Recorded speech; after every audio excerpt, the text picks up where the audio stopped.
ширкатҳои букмекерии Тоҷикистон дар бозии нахустин ва ифтитоҳии ҷоми ҷаҳони футбол 2018 бартарии нисбиро бар тими мунтахаби футболи Русия мансуб медонанд.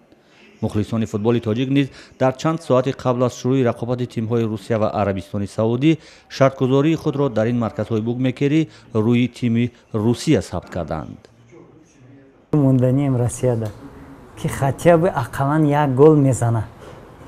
Як гол мезанад тамом. Мумкин як гол зиёд нашавад. Агар оборонара соз қапанд, бозӣ ҳамин 1-0 ба фикрам тамом мешавад. Мухлисон мегӯянд тими Русия ба ҷоми ҷаҳон омодагии кофӣ надорад, аммо бозӣ дар майдони худ онҳоро соҳиби имтиёз кардааст. Соҳиби майдон аст ин команда. ин бояд ҳатман ин бозиро агар ин бозиро бойтиад ёки мусовӣ кунад, ин ва шонси дигар ҳамин группа баромадан намемонад дигар. Барои ҳамин ин ҳаракат мекунад ки бурад бо ҳисоби минимали 1-0. 60% боварӣ дорам ки буриданаш мумкин. Лекин бозӣ мусовӣ шуданаш ҳам мумкин. Барои он ки Сауди Арабия ҳам ин як бор пеш, як 3-4 сол пеш бозӣ карда буданд, 4-2 бурида буд Россияра. Шартгузории Мухлисон дар марказҳои букмекерии душанбе низ рӯи тими Русия аст. ҳарчанд таҳлилгарони варзишии ин марказҳо мегӯянд заминаи ин пешгӯиҳои Мухлисон қавӣ нест. Большое количество игроков, и если мы будем брать 100%.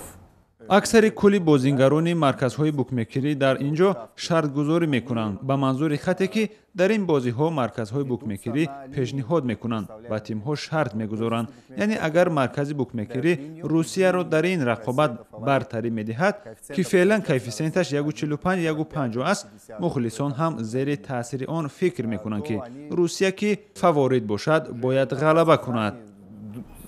Думают, что если это фаворит, то он должен победить. Коршиносони марказҳои букмекерӣ мегӯянд ба ҷуз мухлиси зиёд доштан, инчунин мутобиқат ба обу ҳавои ин ҷо низ метавонад Русияро комёб созад.